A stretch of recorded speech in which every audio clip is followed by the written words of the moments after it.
Periodismo en radio. Bienvenidos.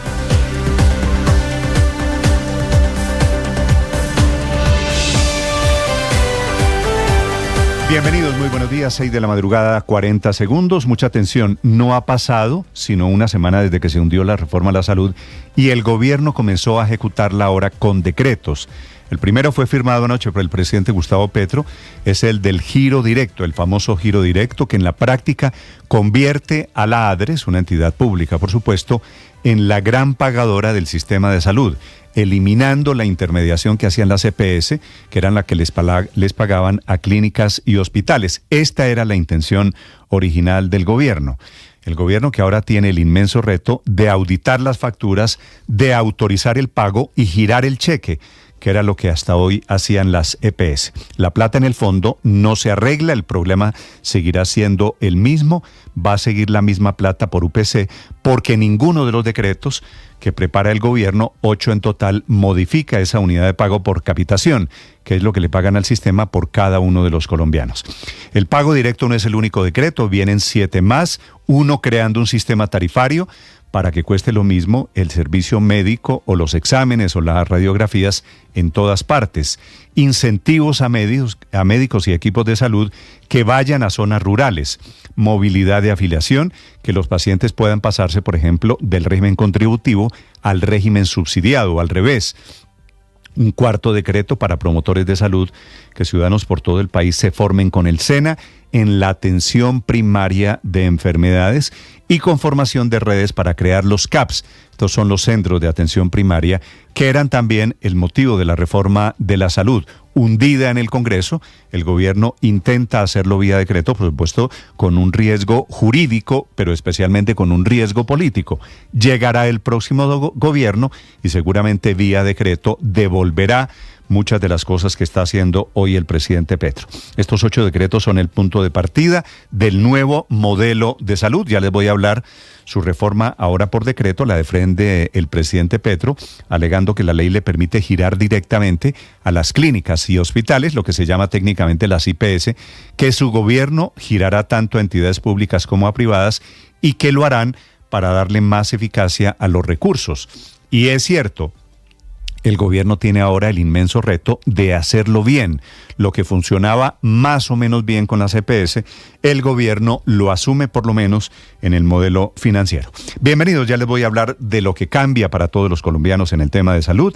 Les hablaré también del confuso informe a propósito de salud de la Contraloría, que filtró un reporte preliminar sabiendo que no es definitivo, que las 18 PS mencionadas no han entregado sus argumentos para concluir, dice el informe de la Contraloría precipitadamente, que se malgastaron o que se desviaron 9 billones de pesos, que son recursos de la salud y que se usaron para fines diferentes a la salud, pero mete allí en ese paquete arrendamientos, honorarios, nóminas, como si eso no se necesitara para administrar la salud. Es decir, claro que hay que pagar arriendos y claro que hay que pagar honorarios. Las EPS no han entregado sus argumentos, la reunión es el próximo jueves, pero la Contraloría filtrando un informe para hacerle el juego al gobierno. Ya les voy a contar, el Contralor en plan intentando que lo elijan definitivamente, es un Contralor encargado.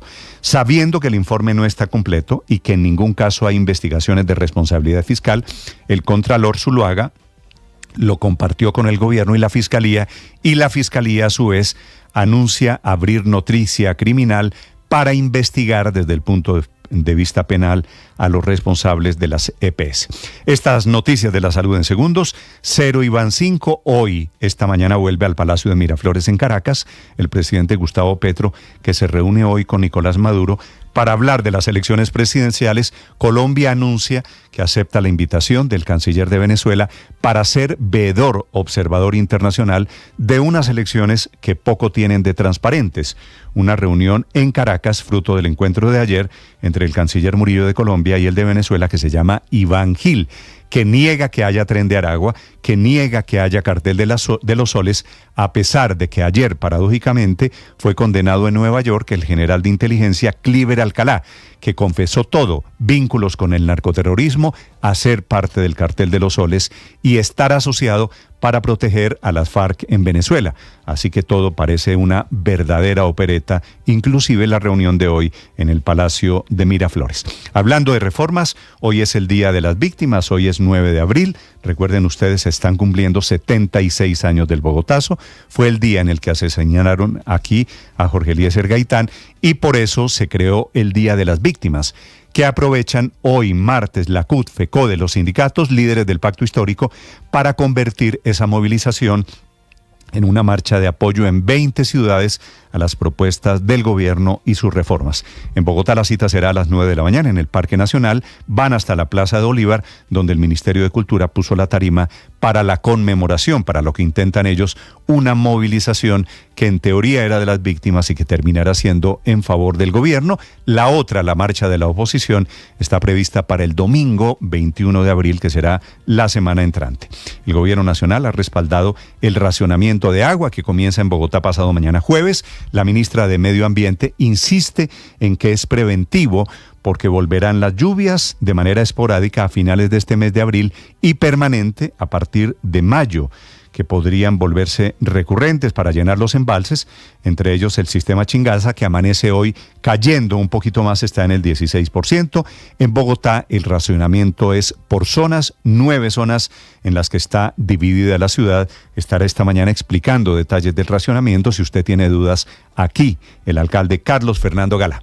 Bienvenidos, es un gusto saludarlos. Está comenzando hoy la serie sobre Daniel Sancho en HBO, en momentos en que hoy también está comenzando el juicio por el asesinato del médico colombiano Edwin Arrieta, un verdadero novelón alrededor de una relación que termina de una manera trágica, una relación personal entre ellos dos. La otra novela del momento es la disputa entre Ecuador y México por la captura en la embajada mexicana en Quito del vicepresidente Jorge Glass, que dicen esta mañana algunos medios estuvo al borde del suicidio. Les contamos a partir de este momento las noticias de Colombia y el mundo. Bienvenidos, aquí está el resumen. Lo preparamos en Voces y Sonidos en Mañanas Blue.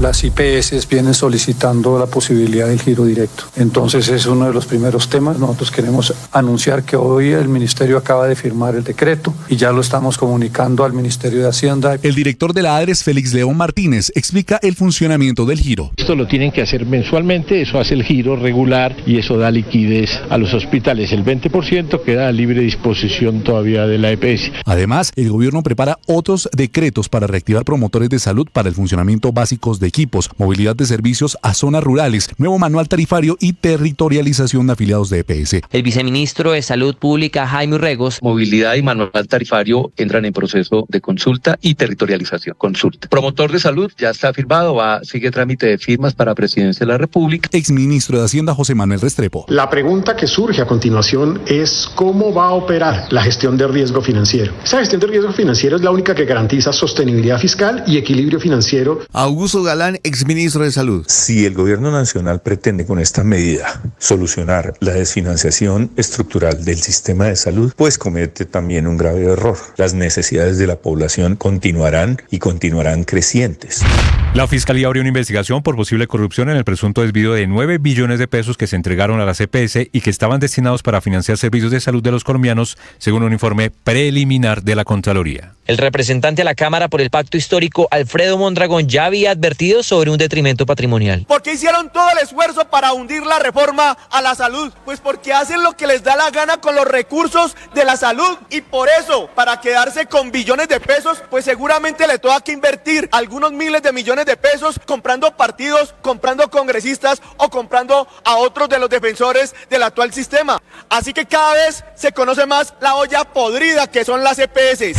Vamos a hablar cada 15 días si la medida que estamos implementando se puede reducir o relajar, si se debe mantener o si inclusive tenemos que volverla más restrictiva porque eventualmente tenemos menos lluvias de la que pensábamos. Desde el jueves arranca el racionamiento de agua indefinido en Bogotá. La ciudad fue dividida en 9 zonas por las que rotará la medida cada 24 horas. Previo al inicio de la restricción, la alcaldía hace un llamado para que la ciudadanía no se exceda en el abastecimiento de agua. Natasha Avendaño, gerente del Acueducto de Bogotá. No tiene sentido que como ciudadanos nos sobreabastezcamos de agua, llenemos un montón montón de recipientes que al final del día no van a ser necesarios y terminemos desperdiciándola. Asimismo, le hacen un llamado a toda la capital para que siga estas recomendaciones. Cerrar la llave cuando se cepillen o los hombres cuando se afeiten. Duchas entre 3 y 5 minutos máximo.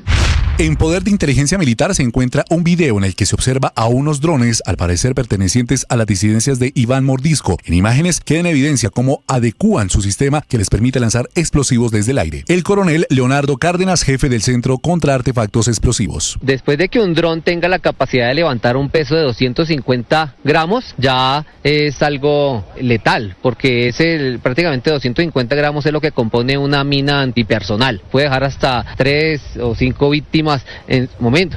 El 12 de abril en Caracas se encontrarán el gobierno y el ELN para examinar el futuro del proceso de paz. Esta guerrilla dice que el proceso está congelado y que no hay condiciones para hacer los ciclos habituales. Mientras tanto, desde Samaniego, Nariño, el presidente Gustavo Petro apoyó los diálogos regionales. El gobernador de Nariño ha convocado un diálogo regional. Nosotros lo apoyamos en ese propósito. Queremos que sustancialmente sea un diálogo de las fuerzas diferentes de este territorio, de la sociedad misma, de la gente desarmada, de la juventud y de sus viejos, de la mujer que puede pensar diferente al hombre en el uso del territorio. El presidente de Venezuela, Nicolás Maduro, también se refirió a esta reunión. Conversaremos todos los temas, la agenda la establecieron los cancilleres y seguramente profundizaremos en los proyectos de energía, gas, petróleo, en los proyectos de seguridad fronteriza que ya han hablado los gobernadores del norte de Santander, del Táchira. Luego de la reunión entre los cancilleres de Colombia y de Venezuela, uno de los aspectos que más sorprendió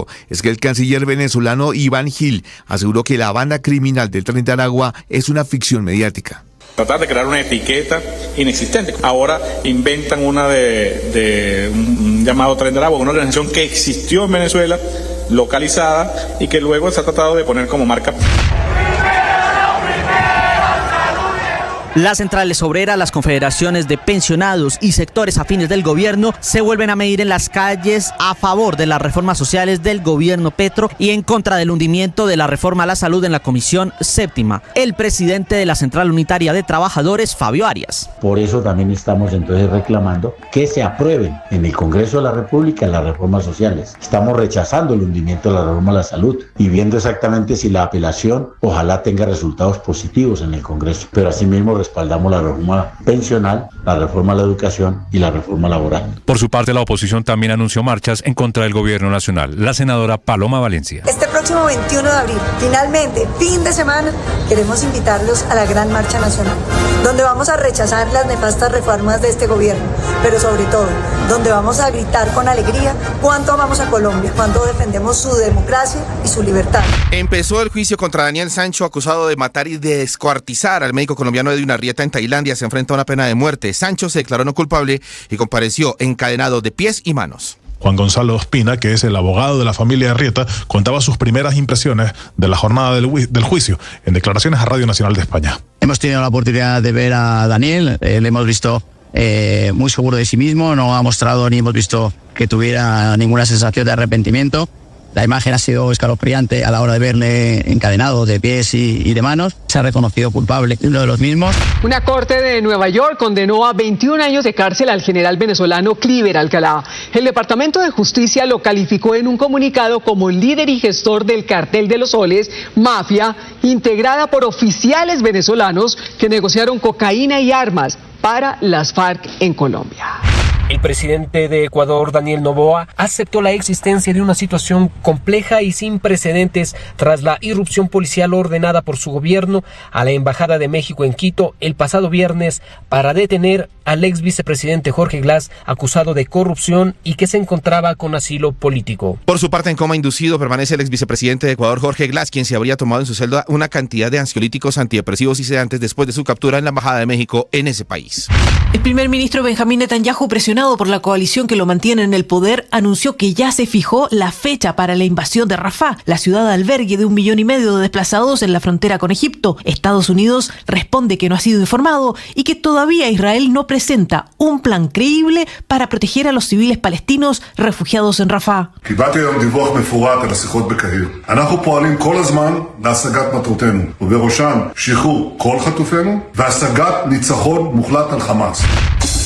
hoy inicia la segunda fecha de la fase de grupos de la Copa Libertadores. A las 9 de la noche, el Junior en Barranquilla enfrentará a Universitario de Perú en busca de su segunda victoria en el torneo. Y en cuanto a fútbol europeo, hoy empiezan los cuartos de final de la Champions. A las 2 de la tarde, el Real Madrid enfrentará al Manchester City y el Arsenal recibirá en Londres al Bayern Múnich. Estás escuchando Blue Radio.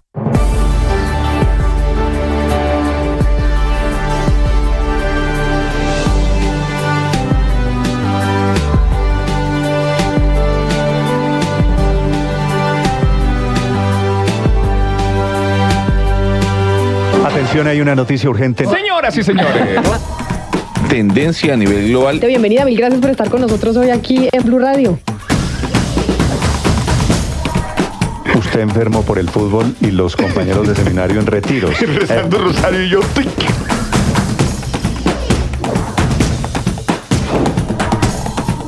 Hay noticia del momento urgente en Blue Radio. Blue, más que radio.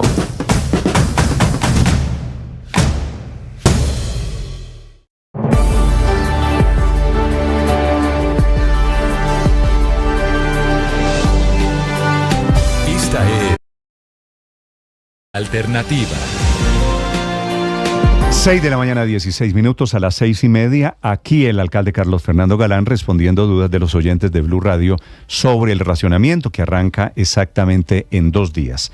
A partir de hoy, Felipe, buenos días, el gobierno tiene el inmenso reto de demostrar su eficiencia ahora que intervino EPS, ahora que se ha convertido en el todopoderoso manejador del sistema de salud, porque también desde hoy la ADRES asume el reto de pagador. Le quitan la función a las EPS, con todo lo que eso significa.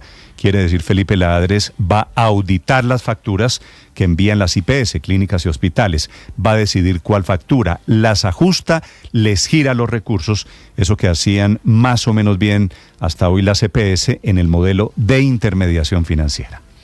La verdad es que estos decretos, bueno, falta conocer algunos de los decretos, Néstor, pero la verdad es que 1, es el final de las EPS y 2, la ADRES no tiene la infraestructura necesaria para girarle directamente a las IPS. No la tiene. Felipe, ese será uno de los retos porque tendrán que ajustar en nómina, en técnicos, la ADRES, porque no es simplemente girar el cheque, tienen que decidir cuáles facturas son, cuáles no son, y eso de ahí depende. Tienen que auditarlas, tienen que saber cuánto. A mí el temor que me da es que como no van a ser capaces de hacerlo, entonces también detrás de esto pues se podría venir la quiebra de las IPS, ¿no? Felipe, esperemos. Esta auditoría es muy compleja, pero es cierto que ya lo hacen en un altísimo porcentaje, ¿no, Néstor? Porque todas las EPS intervenidas ya tienen giro directo.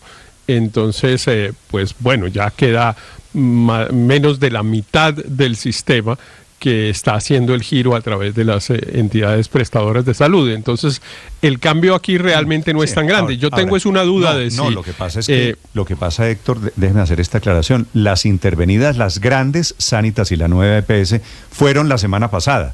Así que lo de hoy es... digo, a partir de ahí... Todo. A partir de ahí tendrían que empezar a girar también directamente la ADRES respecto de los usuarios de estas 2 EPS intervenidas. Entonces ya claro, queda un panorama de aproximadamente el 60% que ya tiene ese sistema. Yo tengo una duda, Néstor, sí, porque el plan de desarrollo, digamos, aprobó esta regla, pero solo para las intervenidas. Yo no sé, francamente, el decreto, porque no lo he conocido, si respeta esa regla o si lo generaliza, porque si lo generaliza es ilegal y dura 3 semanas de que lo tumbe el Consejo de Estado. Sí, el decreto no lo conoce usted, Héctor, no lo conoce nadie, porque dijo el ministro de Salud, ya lo firmó el presidente Petro, y vienen 8 decretos. Le repito, esto está sujeto todavía a un inmenso escrutinio jurídico de si el gobierno puede hacer con estos decretos lo que intentaba hacer con la reforma legal, la reforma que se le hundió en el Congreso, pero es parte del debate, no solo la conveniencia, sino también de técnica jurídica. 6 de la mañana, 19 minutos, Nicole Buitrago. Néstor, buenos días. El sector salud vive una de las épocas con mayor incertidumbre en los últimos años. El hundimiento de la reforma a la salud y las recientes decisiones del gobierno nacional frente al funcionamiento de algunas EPS han dejado con muchas preguntas a los afiliados y sobre todo con incertidumbre. La semana cerró con 2 intervenciones forzosas, una a Sanitas y la otra a la nueva EPS, pero también con la solicitud de compensar para liquidarse y entregar a más de 2 millones de afiliados, prácticamente porque el bolsillo no les da y acumulan deudas superiores a 1 billón de pesos. Sanitas, por su parte, rechazó desde el primer momento la decisión y también se conoció la posición del presidente general de Keralty a nivel mundial, la compañía dueña de Sanitas. El empresario rechazó contundentemente la intervención a su EPS y le advirtió al gobierno que harán hasta lo imposible para que la entidad vuelva a sus manos. José Bagrajales, presidente de Keralty. Quiero expresar mi profunda consternación por la injusta intervención a la que nos estamos enfrentando debido a la actuación del gobierno. El panorama ha despertado todo tipo de llamados y argumentos por parte del sistema de salud, pues los gremios y las asociaciones más importantes del país están advirtiendo un caos fulminante. Por eso le están haciendo una invitación al gobierno, al diálogo y a las medidas transparentes. Ana María Vesga, presidenta de ASEMI, y Gabriel Carrasquilla, presidente de la Academia Nacional de Medicina. Aquí no ha habido ganadores, solamente millones de colombianos frente a la incertidumbre de quién se hará cargo de su salud. Hacer una concertación y un diálogo muy amplio, transparente, con elementos técnicos. Pero también se pronunció el expresidente Álvaro Uribe calificando como expropiación las intervenciones a la EPS y asegurando que solo quedan 2 caminos. En Colombia, la salud está llegando a su final, o entregarnos rápidamente al Estado o padecer una agonía prolongada. Dicen que no hay tiempo para presentar otra reforma, Néstor, que se necesitan decisiones ya y que estas decisiones deben estar orientadas a cumplir la ley estatutaria de la salud que busca garantizarla como un derecho fundamental. Nicole Buitrago, Blue Radio. Camila Carvajal es periodista. Está en Mañanas Blue. 6 de la mañana, 22 minutos. Es que, como decía Nicole, no es 1, ni 2, ni 3. Son 8 los decretos que prepara el ministerio de Guillermo Alfonso Jaramillo para poner en marcha la reforma a la salud que se le hundió al gobierno hace apenas una semana en la Comisión Séptima de Senado. De esos 8, el primero ya está firmado y es el del giro directo, que convierte a la ADRES en el gran pagador del sistema de salud, eliminando la intermediación de las EPS con clínicas y hospitales, que era lo que quería el gobierno en cuanto al manejo de la plata. Es decir, el gobierno a través de la ADRES ahora va a recibir las cuentas de cobro, las auditan las facturas y paga directamente sin que la plata pase por la EPS. Los otros decretos son: 1, para la creación del sistema tarifario, para que cueste lo mismo el servicio en la clínica A que en la clínica B. También para pagar más a los médicos y equipos médicos que vayan a las zonas rurales. Otro será para el incentivo de construcción de los CAPS, que fue la invitación que le hizo el presidente Gustavo Petro a alcaldes y gobernadores también la semana pasada. Y habrá un decreto más, el de la movilidad de afiliación, que le va a permitir al paciente transitar de régimen contributivo y subsidiado y del subsidiado al contributivo. Ojalá el gobierno logre pagar y resolver, por ejemplo, las deudas del sistema, porque la plata que va a manejar la ADRES va a seguir siendo la misma que hoy manejan las EPS. Ninguno de los decretos que prepara el Ministerio de Salud modifica la famosa UPC, que es lo que se le paga al sistema por cada uno de los colombianos. Es decir, con la misma plata que no le alcanza a las EPS, el gobierno está seguro que hará el milagro de resolver la crisis financiera de un sistema que también ayer vio cómo la Contraloría filtraba un informe que es preliminar sobre lo que considera malversación o desvío de 9 billones de pesos entre 2020 y 2021 en 18 EPS. Lo que pasa es que a la Contraloría se le olvidó informar que era un informe preliminar porque las EPS no se han defendido y considera mal usado el recurso para arriendos, honorarios y nóminas. La Contraloría ahora parece desdecirse y está esperando que esas EPS presenten sus explicaciones ante una cifra que es alarmante: 9 billones de pesos. Juan Camilo Maldonado es periodista. Está en Mañanas Blue. 6 de la mañana, 24 minutos. El gobierno del presidente Gustavo Petro se mueve para que su reforma pensional no corra con la misma suerte de la reforma de la salud que se hundió la semana pasada. En la plenaria del Senado, lo que está pasando con la reforma pensional es muy complejo para el gobierno, porque si bien allí se negaron las 2 ponencias que pedían su archivo, hay una que está tomando fuerza y que es la alternativa, la cual la lidera la senadora del partido de la U, Norma Hurtado. Iniciativa que podría alcanzar más votos que la del gobierno, con lo cual el proyecto sería ampliamente reformado. Para ello, los votos del Partido Liberal serán fundamentales. Precisamente hoy la bancada roja está invitada a la sede del Ministerio del Interior para discutir su apoyo a la iniciativa con el ministro de Interior Luis Fernando Velasco, viejo militante del partido y hoy enemigo político, el jefe de esa colectividad, el expresidente César Gaviria. Ya el partido le hizo un guiño al proyecto la semana anterior cuando se votaron las ponencias de archivo que no prosperaron. De los 13 senadores liberales, 9 votaron en contra del hundimiento del proyecto, por lo que el gobierno ahora necesita garantizar que esos votos se mantengan. Solo Mauricio Gómez y Juan Pablo Gallo apoyaron el archivo y parece que esa seguirá siendo su postura. Claudia María Pérez y Miguel Ángel Pinto no participaron de la votación. Las cuentas nada que le salen al gobierno y tiene que ajustarlas. De entrada cuenta con 20 votos del Pacto Histórico y 5 de Comunes. La idea es sumar a su favor los 9 del Partido Liberal. Además, se podría contar con 6 de la Alianza Verde. Serían 40 votos que de todas formas son insuficientes para darle vía libre a la ponencia del gobierno. Por tal razón, se necesitaría acudir al partido de la U para que por lo menos 5 de sus miembros voten la ponencia. Esto confiando en que en un congreso dinámico, donde la política también es dinámica, la bancada de la U no acompañe el proyecto de la senadora Hurtado. Las principales diferencias entre las propuestas son el umbral de cotización de Colpensiones, mientras la del gobierno propone a partir de 3 salarios mínimos. La ponencia alternativa que lidera la senadora Hurtado se inclina por 1,5 salarios mínimos. En cuanto a la edad de jubilación del pilar semicontributivo, la del gobierno indica que sea 65 años para hombres y 62 para mujeres. La alternativa que sea de 62 años para hombres y 57 para mujeres. María Camila Orozco es periodista. Está en Mañanas Blue. Ya son las 6:27 de la mañana. La amenaza terrorista de la disidencia de las FARC es muy en serio y va muy avanzada.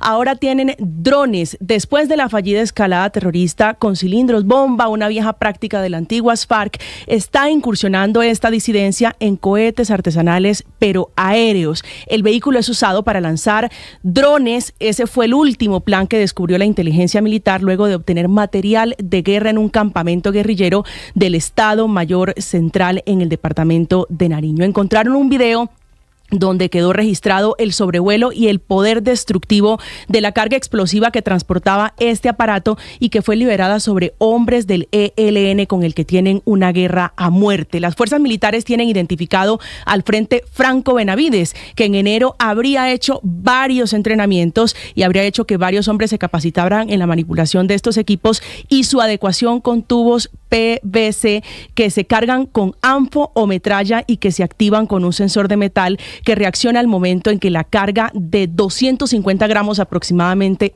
toca tierra. Los ensayos aéreos de la disidencia de las FARC quedaron al descubierto también con el hallazgo de un dron DJI Mini 4 Pro que vale aproximadamente 4 millones de pesos en otro campamento guerrillero y que era utilizado anteriormente para hacer inteligencia y que se está cargando con tubos de 1 y 2 metros aproximadamente. No es casualidad este hallazgo en el suroccidente del país, que sigue bajo fuego por orden de Iván Mordisco. Las últimas horas han sido de duros combates en la vía panamericana entre Cali y Popayán que provocaron pánico entre civiles. No es distinta la situación en Caloto y Toribío. Como si no fuera suficiente, el panorama también es oscuro entre el ELN y el gobierno. Paola Ochoa es periodista. Está en Mañanas Blue. 6:29 a.m. Descache y desfase en las cifras de recaudo tributario de la DIAN, que cayeron 5% en términos reales de febrero del año pasado a febrero de este año, al pasar de 15.1 billones a 15.5 billones de pesos. Apenas un 2.5% más en todo un año, que no logra ni siquiera cubrir la inflación causada durante ese tiempo, que estuvo en el 7.7%, con lo que se consolida una caída del más de 5% real en los ingresos tributarios del Estado, ya de por sí bastante cojos y desfasados este año por cuenta de los 10 billones de cuentas alegres de la DIAN vía tribunales de arbitramiento, plata que hoy no existe y que empeoran las cuentas de ingresos para el gobierno colombiano, con un hueco fiscal que a la fecha va en 17 billones de pesos con el decrecimiento del recaudo, además, claro, de algunos puntos de la reforma tributaria que se le vienen cayendo a pedazos en la Corte Constitucional, como la no deducibilidad de las regalías de la base gravable del impuesto de renta de empresas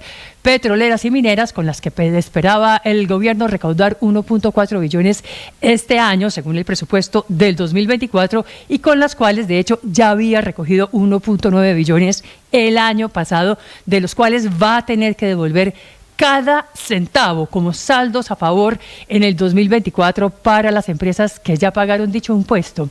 En cualquier caso, en tuertos, descaches y menores cifras de recaudo tributario que complican las cuentas para el fisco este año, y en particular para el director de la DIAN, Luis Carlos Reyes, muy popular en redes como TikTok y también conocido en el país como Mr. Taxes por resolver las dudas de los usuarios, pero emproblemado y en el paredón por los flojos resultados de la DIAN en materia de recaudo tributario. Estás escuchando Blue Radio.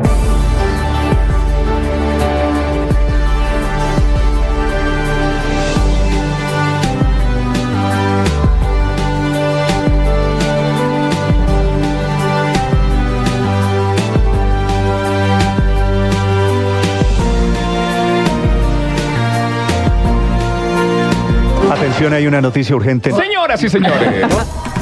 Tendencia a nivel global. Bienvenida, mil gracias por estar con nosotros hoy aquí en Blue Radio. Usted enfermo por el fútbol y los compañeros de seminario en retiros. Rezando rosario y yo.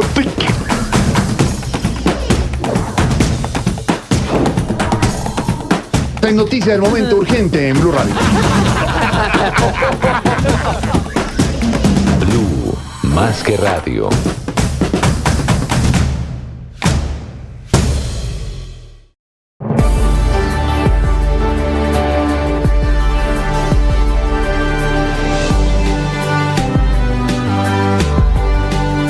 Lidiamos con enfermedades mentales y con conflictos emocionales, y es muy difícil hablar de eso en voz alta.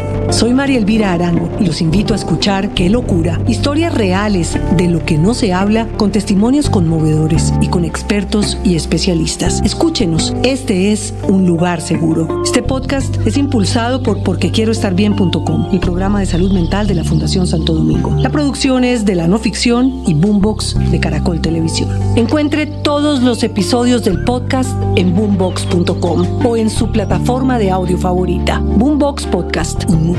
Ricardo, buenos días, 6 de la mañana, 32 minutos. Hola, Néstor, feliz mañana para todos. La noticia deportiva del momento es... Tiene que ver con la Liga de Campeones, con la intensidad de los juegos que tendremos hoy en el arranque de cuartos de final. Mire que lo de Real Madrid, Manchester City, tiene un empaque de final en una instancia de cuartos. Son a las 2 de la tarde. 2 de la tarde, hora de Colombia. ¿Ese es buen plan, padre? Sí, señor. Uno no se mueve de ahí. Sí. Usted sabe... ¿Quiénes Usted sabe a quién le voy yo, ¿no?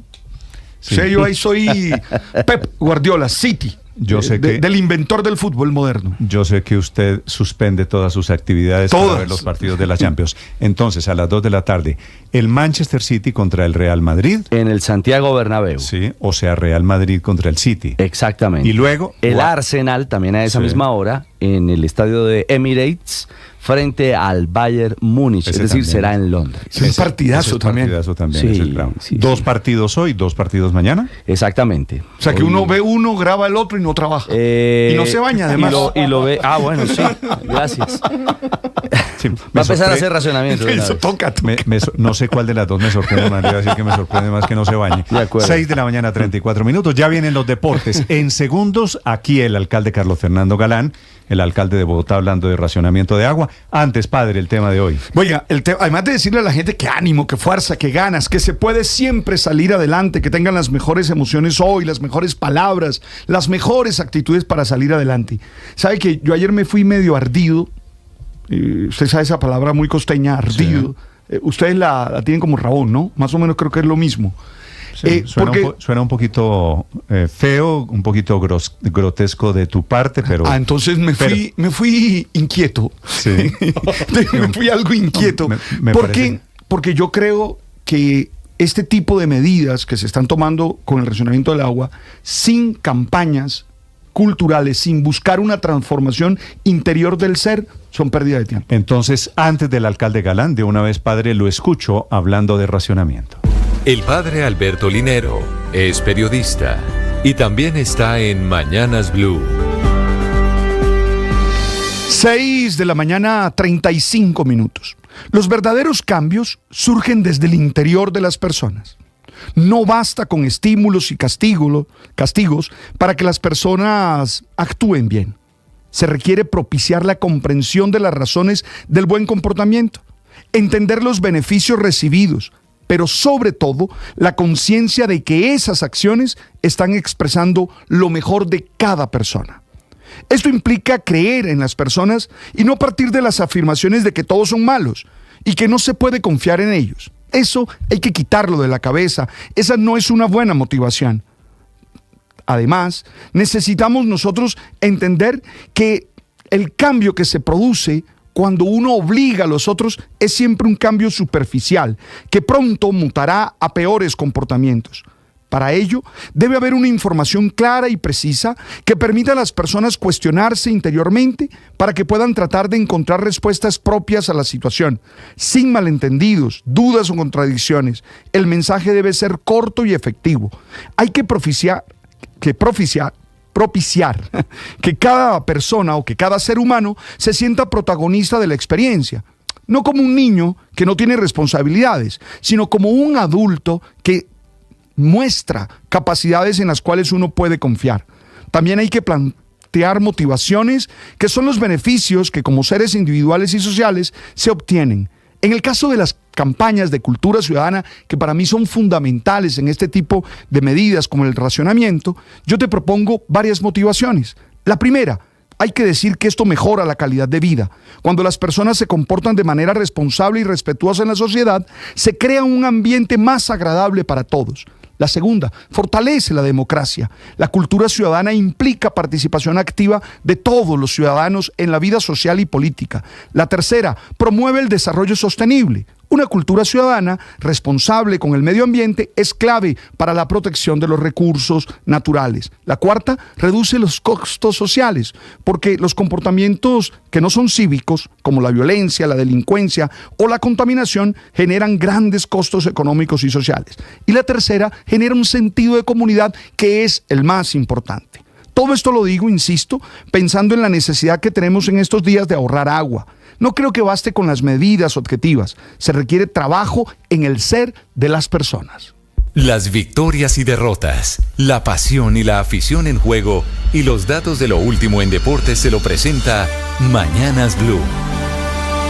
6 de la mañana, 38 minutos, momento para hablar de deportes, momento para hablar de la Champions League. Sí, arrancan los cuartos de final, Real Madrid frente a Manchester City. Habrá un duelo particular, el de Ancelotti y Pep Guardiola. Se ven las caras desde el año 2012, cuando estaban uno frente al Madrid y el otro al mando del Barcelona.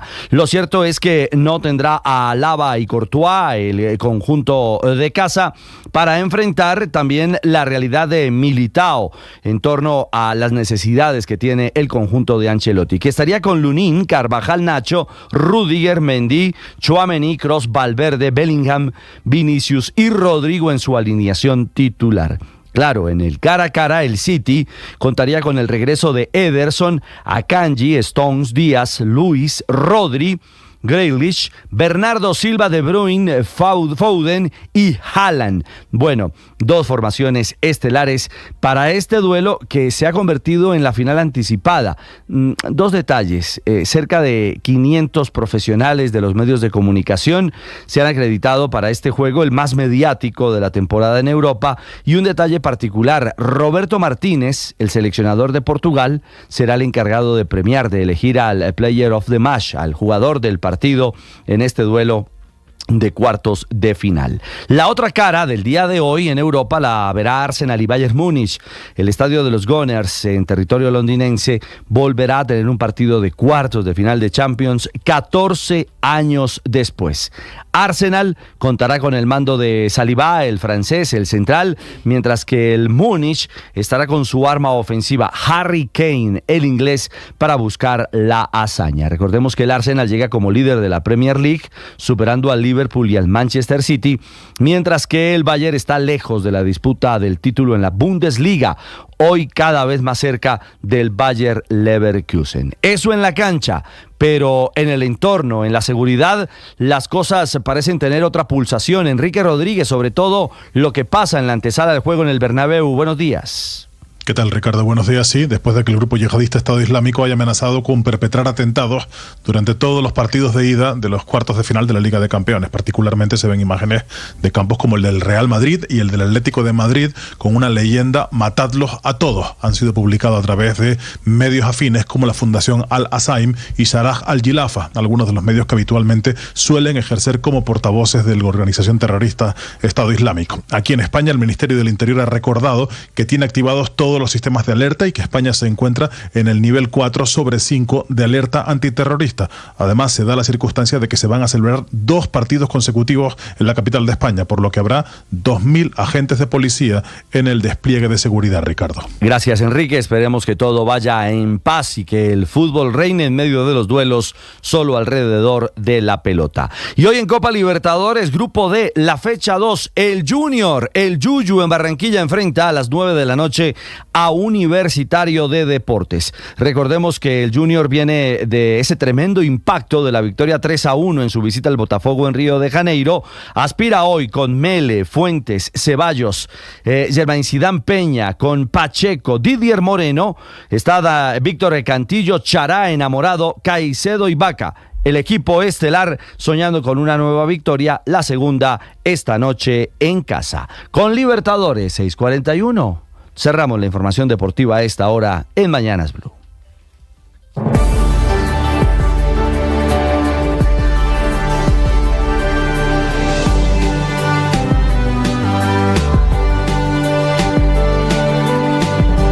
Atención, hay una noticia urgente. Señoras y señores. Tendencia a nivel global. Bienvenida, mil gracias por estar con nosotros hoy aquí en Blue Radio. Usted enfermo por el fútbol y los compañeros de seminario en retiros. Rezando rosario y yo.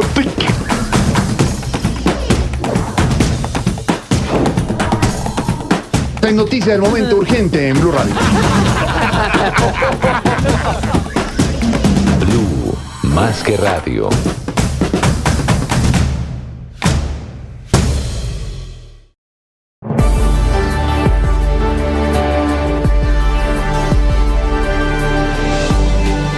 Lidiamos con enfermedades mentales y con conflictos emocionales, y es muy difícil hablar de eso en voz alta.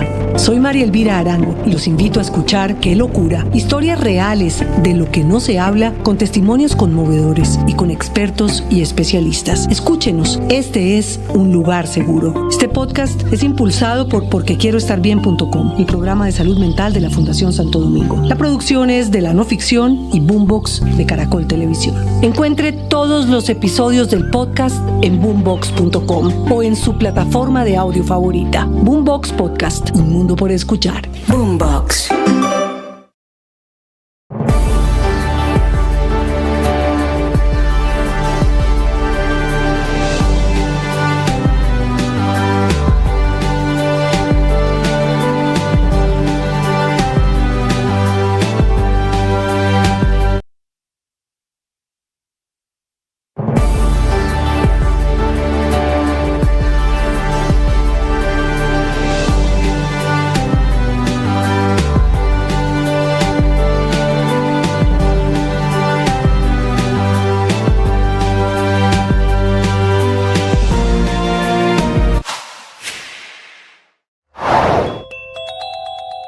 No ha pasado sino una semana desde que se hundió la reforma a la salud y el gobierno comenzó a ejecutarla ahora con decretos. El primero fue firmado anoche por el presidente Gustavo Petro, es el del giro directo, el famoso giro directo, que en la práctica convierte a la ADRES, una entidad pública por supuesto, en la gran pagadora del sistema de salud, eliminando la intermediación que hacían las EPS, que eran las que les pagaban a clínicas y hospitales. Esta era la intención original del gobierno.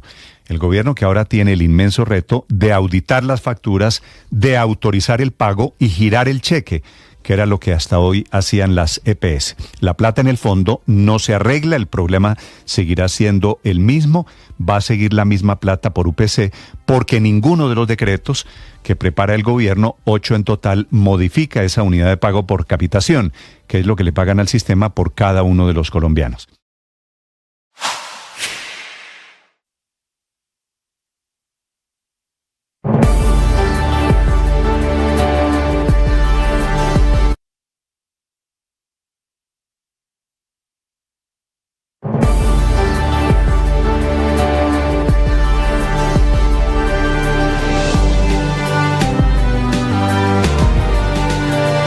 De la mañana, 45 minutos. A partir de este momento, el alcalde de Bogotá, Carlos Fernando Galán, que responde sus dudas sobre el racionamiento de agua en Bogotá, que deben ser muchas, Felipe, las dudas que tienen los oyentes. Todavía no está funcionando Chatico, buen nombre, es el chat que va a responder las dudas especialmente de cuándo me toca el corte de agua. Chatico, ¿quién se inventó el nombre? No, eso ya estaba así, Néstor. ¿Ah, no es invento suyo? No, Chatico es un tema que fue creado hace varios años en Bogotá. Es un chat a través del cual la alcaldía pues se comunica con los ciudadanos para diversas cosas y pues nosotros lo aprovechamos. Aquí tampoco hay que inventarse cosas si ya existen. Utilizar lo que funciona y creo que eso va a funcionar bien. Mañana estará en funcionamiento Chatico para este tema. Ya tenemos un mapa interactivo donde la ciudadanía puede entrar. Ahorita les doy el link exacto.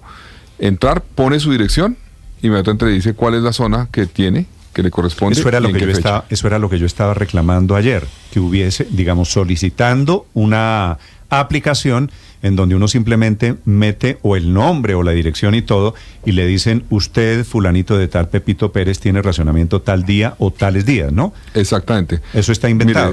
Mira, la dirección es fácil, es D de dedo, B de vaca, punto Bogotá, B de vaca, punto Bogotá, sí, punto gov, punto co. dev.bogotá.co. El alcalde Carlos Fernando Galán. Alcalde, buenos días, no lo he saludado. Buenos días. Buenos días, Néstor, todo el equipo de Mañanas Blue, muchas gracias por invitarnos aquí a este espacio. No, señor, gracias a usted por aceptar esta invitación. ¿Usted está cumpliendo hoy 100 días? Sí, hoy cumplo 100 días desde la posesión, en un momento pues crítico, obviamente, porque es una época donde uno tiene que tener la capacidad de actuar rápidamente frente a las situaciones que surgen, dar resultados rápido, pero también planear lo que serán los 4 años, ¿no? Estos son los días más importantes de aquí a la aprobación del plan de desarrollo, que será a finales del mes de mayo. Es cuando uno puede definir en cierta forma lo que va a poder hacer en los 4 años, pero al tiempo nos ha tocado enfrentar una serie de situaciones muy complejas como los incendios, como esta situación, y pues hay que estar listo a tener un ojo puesto en el corto plazo, en las reacciones inmediatas, y el otro puesto en el mediano y largo plazo. Y no me mencionó el metro de Bogotá. Ah, claro, no, pues es que eso fue desde antes de la posesión, que tocó defenderlo y tocará defenderlo, obviamente, para que el metro salga. Para estos efectos, lo urgente, la atención de los incendios o el racionamiento de agua, que no estaban en los cálculos, ¿no es verdad? ¿Lo sacan de lo importante? Le quitan a uno tiempo, sin duda, le quitan, y tiene que tener uno la capacidad de que no lo lleven a sacarlo por completo, porque entonces pierde uno los días más importantes del gobierno en términos de la definición de los grandes proyectos. Entonces, gobernar tiene que ver con eso, con tener esa capacidad del corto, mediano y largo plazo al tiempo, tener esa capacidad para poder dar respuesta rápido, pero también pensar en lo que se va a hacer en el largo plazo. Y ahora que está sentado en el potro, alcalde, ¿cuál es la prioridad para su gobierno en Bogotá? La prioridad, quiero decir, la bandera con la que usted esperaría ser recordado cuando termine la alcaldía. A ver, Néstor, la visión mía es: Bogotá tiene unas grandes deudas históricas en varios frentes. En movilidad, hay quienes dicen, usted debería plantear una cantidad de obras. Sí, vamos a hacer algunas, pero lo más importante es que las obras que están planeadas, que están en ejecución, se terminen. Que no tengamos por ningún motivo obras interminables, que cambiemos la forma como se hace obra pública. Eso se hace con obras concretas como el metro, como las obras de valorización. Otro tema importantísimo es la seguridad. Siempre se ha dicho, no hombre, la seguridad depende de otros actores, es cierto, de muchos, pero la alcaldía puede hacer cosas. Ahorita no tenemos todas las herramientas porque no tenemos nuestro plan de desarrollo todavía, ni nuestro presupuesto, pero ese es un eje. Yo quiero lograr que esta ciudad vuelva a tener una ciudadanía tranquila, que pueda caminar segura. Esa es una promesa de campaña que estamos trabajando en cumplir. No se ha logrado todavía porque es un proceso, pero vamos por buen camino. Ya que usted menciona, alcalde, el tema de movilidad, hoy que se están cumpliendo 100 días, ¿qué pasó con los anuncios de movilidad? ¿Qué pasó con el pico y placa? ¿Va a haber definitivamente pico y placa el sábado? A ver, yo pedí un estudio que me entregaron hace una semana, como lo había pedido a finales de marzo, precisamente para evaluar qué modificaciones podíamos hacer. Yo les planteé hagan una modelación si se puede reducir el horario de pico y placa durante la semana. Yo le doy aquí un informe preliminar, Néstor, de eso. Bogotá tiene más kilómetros intervenidos en obra en este momento que hace 6 meses y va a tener más kilómetros intervenidos en los próximos 6 meses. Entonces, en este momento, reducir el horario del pico y placa no es viable. No es viable porque tenemos menos vías con una demanda similar o inclusive mayor. Entonces, hacerlo sería un poco irresponsable. En el mes de mayo, el 8 de mayo, arrancamos la intervención de la Caracas. En lo que tiene que ver con el metro. Eso va a ser... Se cierran estaciones gradualmente. Vamos a cerrar las estaciones de mayor demanda en el sistema Transmilenio, que son las de la Caracas, y las de mayor demanda en la Caracas. Eso va a tener un impacto muy complejo en la movilidad. Entonces, en este escenario, flexibilizar el pico y placa es inviable. Lo que podemos hacer y vamos a hacer es una guerra contra los mal parqueados de gestión del tráfico. Ya iniciamos con 327 operativos contra mal parqueados, particularmente en Bogotá, pero vamos a multiplicar eso, porque la gente tiene que ser consciente de que en este escenario tiene que ser responsable y ayudarnos. En el escenario del sábado nos lo han planteado y yo pedí una modelación adicional para el sábado, que no estaba pensada originalmente, para evaluar si se puede hacer un horario, que me la entregan esta semana, un horario escalonado, es decir, no tener pico y placa todo el día, no, sino 3 o 4 horas para unos carros, 3 o 4 horas para otros carros, eventualmente, para que la ciudad se mueva el sábado mejor, porque hoy la ciudad no se mueve el sábado. ¿Y por qué usted hace énfasis en las salidas de Bogotá, que son, es cierto, desastrosas? A ver, porque primero es donde más quejas hay, es en las salidas de Bogotá. Y segundo, hemos visto que el pico y placa regional ha tenido un buen impacto y ha funcionado relativamente bien. Es decir, yo sé que ha habido problemas, pero infortunadamente... O sea, los problemas muchas veces no dependen de Bogotá, sino que hay zonas como a 50 o 30 kilómetros de Bogotá que tienen embotellamientos por cuenta de embudos o por peajes, diferentes razones. Entonces, pero en la entrada de Bogotá eso ha funcionado bien. Entonces, tal vez tener por lo menos los sábados unos corredores de entrada y salida que fluyan mejor gracias a ciertas restricciones de horario podrían ayudar a que la ciudad se mueva mejor esos días, que son muy importantes también. Ahora, la gente hace muchas vueltas el sábado, eso hay que entenderlo, eso hay que tener cuidado. Mucha gente no puede hacer vueltas durante la semana y decide hacerla el sábado, entonces no se puede hacer una restricción general. Estamos evaluando si tendría un impacto positivo, una restricción limitada en horario. Sí, pero usted está pensando en el pico y placa. ¿A usted particularmente, antes de recibir ese informe, le gusta la idea de pico y placa el sábado? Pero no todo el día. No todo el día, sino limitado. Pero ¿cómo sería por horas? O sea, placa tal de tal hora a tal hora. Sí, o sea, por ejemplo, unas placas, la mitad de las placas puede ser de 7 de la mañana a 11 de la mañana y las otras de 11 de la mañana a 3 de la tarde. Entonces, todos se pueden mover el sábado. Todos pueden salir, les toca adecuarse al horario. Y el siguiente sábado podría ser alternado. Es decir, las que tuvieron en la mañana un sábado tendrán en la tarde el otro. Y así viceversa. Sí. Eso es una opción que se está estudiando y modelando para ver si ¿Y usted cree que la movilidad? ¿Eso arreglaría el problema? Los sábados son una congestión brutal. Yo creo que no se arregla el problema, desde pero muy temprano, ¿no? Puede ayudar, los trancones del sábado. Pero puede ayudar a que se mueva un poco mejor el sábado la ciudad, a que se mueva mejor y sobre todo podría ayudar a que lo hagamos sin restringir por completo la movilidad, porque es que también decirle a una persona que no mueva el carro durante todo el día el sábado no es viable, eso no se puede hacer. Entonces yo espero tener este mismo viernes ese informe para poder tomar la decisión el fin de semana. Ok. Muy bien, esto es a propósito de los 100 días del alcalde Carlos Fernando Galán. Felipe, a lo que vinimos, hoy el tema es racionamiento. Sí, yo le quiero preguntar, bueno, primero, ¿qué tan largo va a estar este racionamiento de agua? Yo entiendo que usted no es mago y no puede, pues, decir si va a llover o no va a llover. Y la segunda pregunta que tiene que ver con racionamiento es que usted prendió en los últimos días unas alarmas en lo que tiene que ver con el suministro de energía. ¿Cuáles son esas alarmas? Bueno, Felipe, primero, en la primera pregunta yo quiero aprovechar para decirles una cosa. La situación es tan crítica que no solamente está en riesgo si no tomamos este tipo de medidas, la provisión de agua en los próximos meses en Bogotá, sino también el próximo año.